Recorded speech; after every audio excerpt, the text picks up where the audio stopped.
Hello, and welcome to the Thinking Jew podcast, where we dive deep into Torah and Judaism to uncover its hidden beauty. Come join us as we take a closer look and breathe new life into traditional Jewish ideas. And now, here's your host, Rabbi Moshe Siegel. Hello, and welcome to episode 48. I want to dedicate this episode in honor of my good friend Scott Friedman on his upcoming wedding next week. May the Torah learned from this podcast serve as a merit for you and Michelle to build a beautiful Jewish home, a bayis ne'eman b'Yisrael.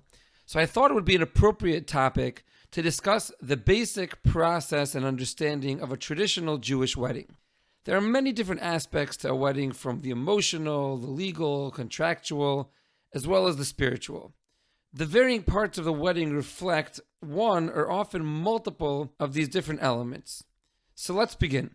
When you first enter the wedding hall, you'll find what's called the Kabbalas Panim, which literally means the receiving of the faces, referring to the bride and groom's separate receptions, welcoming all the guests to the wedding. The general setup is the bride will be in one room, sitting on an elegant chair, and the groom in a different room.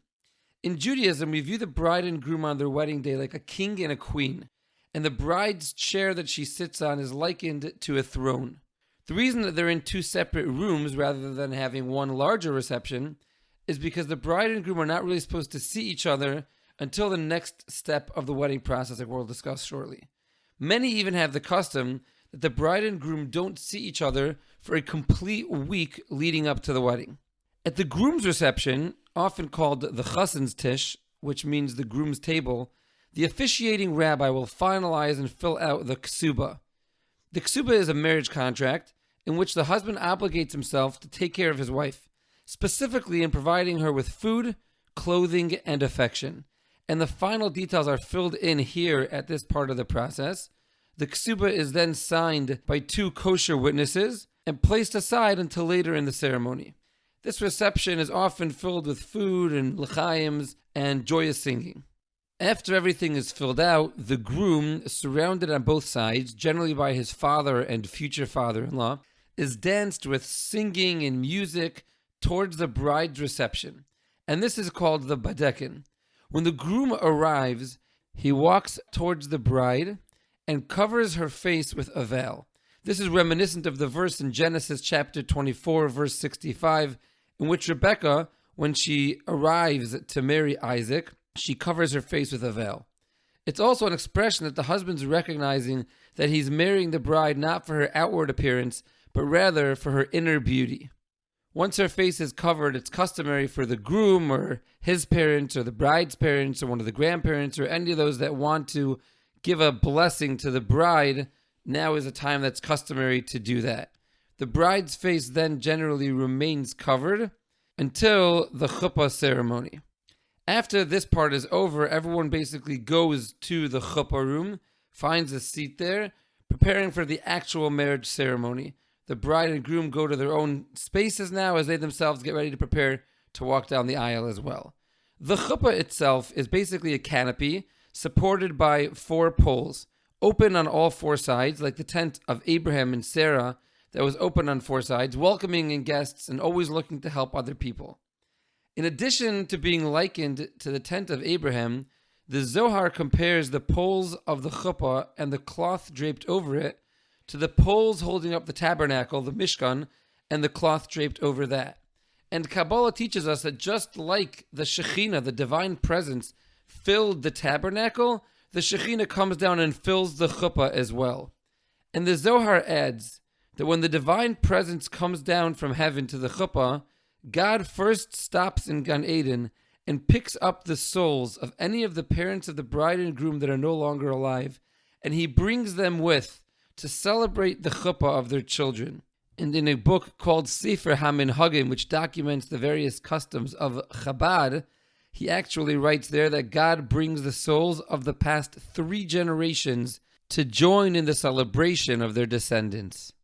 And since we find the chuppah compared to the tent of our forefather Abraham, as well as the Mishkan, the tabernacle, with Hashem's presence there, it's considered a very opportune moment for prayer, specifically for the bride and groom, but really for everyone in attendance as well. So coming back to the marriage process itself, once everybody is seated in the chuppah room, the actual procession begins. Often in the procession, we'll also have grandparents and siblings that walk down. There's nothing wrong with that, although that's not necessary from a Jewish perspective. All that's necessary from a Jewish perspective is that the bride and groom walk down the aisle. The groom will walk down the aisle before the bride. And as we mentioned, the bride and groom are compared to a king and queen. And like by most prestigious people, they never walk alone. They're always accompanied by an entourage. So in general, two people, one on each side, will walk down with the bride and the groom. Often this is their parents. And the custom is that whoever is walking down beside them holds candles as they walk down, which represents light and joy, as well as it symbolizes the fire that was present at Mount Sinai being the wedding between the Jews and God. After the groom arrives at the chuppah, there's a song that's sung as he awaits the arrival of his bride. The bride then walks down with her parents, and right before she arrives at the chuppah, many have a custom that the groom actually takes a few steps down from the chuppah to meet her, and they walk into the chuppah together. This represents the bride's new beginning of leaving her parents' house and entering into this new home, represented by the chuppah, along with her husband. After they enter the chuppah, an Ashkenazi custom, the bride circles around the groom 7 times. Some suggest the source of this custom corresponds to the 7 days of creation, symbolizing that they're now creating a new world together.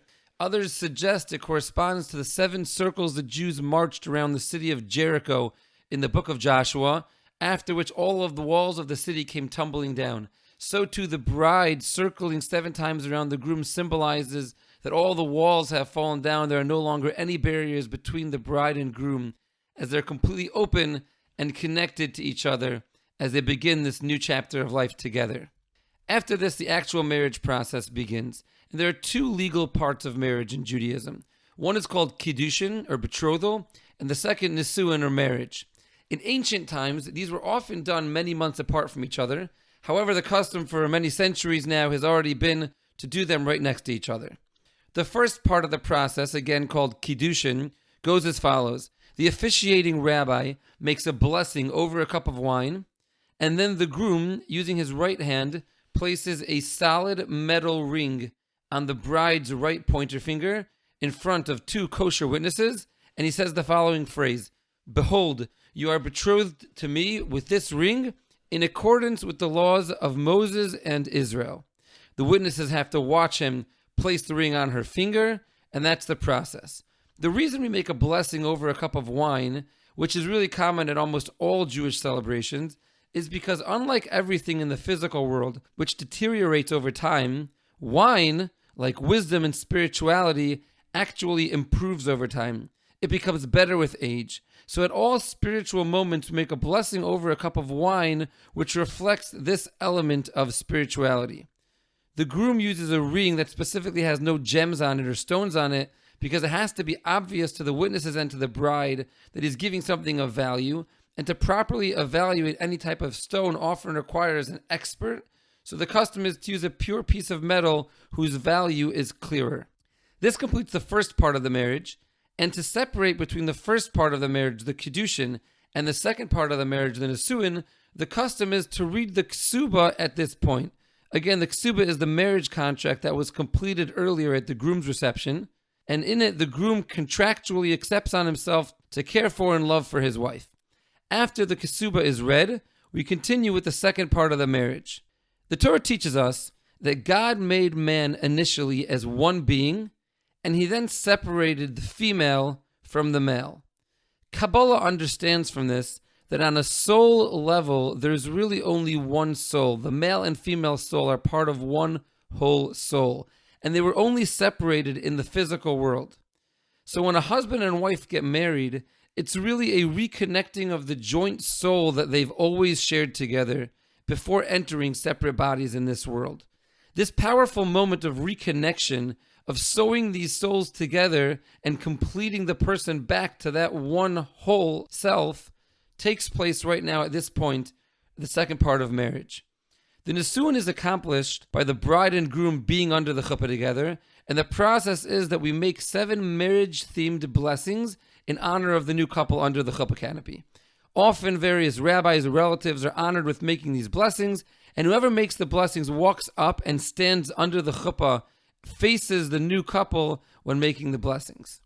After the final blessing is made, there's a custom to place a well-wrapped glass cup on the floor and for the groom to step on it and break it. The broken glass reminds us of the destruction of the temple and how even at moments of tremendous joy, we still remain incomplete without the deep relationship we have with God through the holy temple. This completes the chuppah ritual, and after the chuppah, we dance the bride and groom towards the yichud room, or literally the room of seclusion, in which the bride and groom spend their first moment as a married couple alone together in a private room before emerging and celebrating with everybody else. The bride and groom remain in there for about 10 minutes, and then they come out to join everyone else at the festive meal. The Talmud teaches us that one of the greatest mitzvahs is to celebrate and make a new bride and groom happy. The Talmud describes certain rabbis who would spend all of their days studying, but they would take a break for a wedding to go dance and celebrate with the bride and groom. So when the couple comes out and joins everyone in the main hall, there's a joyous celebratory dance in which the men dance with the groom, the women with the bride, and there's often group dances and individual dances, very celebratory and happy as we attempt to gladden the hearts of the new bride and groom and celebrate this new marriage with them. After that, we sit down and have a festive meal in honor of the marriage, and when the meal is over, we bench. We say grace after meals, and if there is still a minyan, a quorum of 10 adult Jewish males, we once again say the 7 marriage-themed blessings, the Sheva Brachos, same ones that we said under the chuppah. We say them again now at the end of benching. That basically wraps up the process of a traditional Jewish wedding. As always, if you have any questions or any other parts you're wondering about, you can always reach me at thethinkingJewPodcast@gmail.com. Until next time, everybody, have an amazing week. Thank you for listening to the Thinking Jew podcast and for taking the time to study Torah and deepen your connection to Judaism. If you found value in today's episode, please leave us a rating or review and subscribe to the podcast. If you have any questions, comments, or topic requests for Rabbi Moshe, please email thethinkingjewpodcast@gmail.com or visit thethinkingjew.com.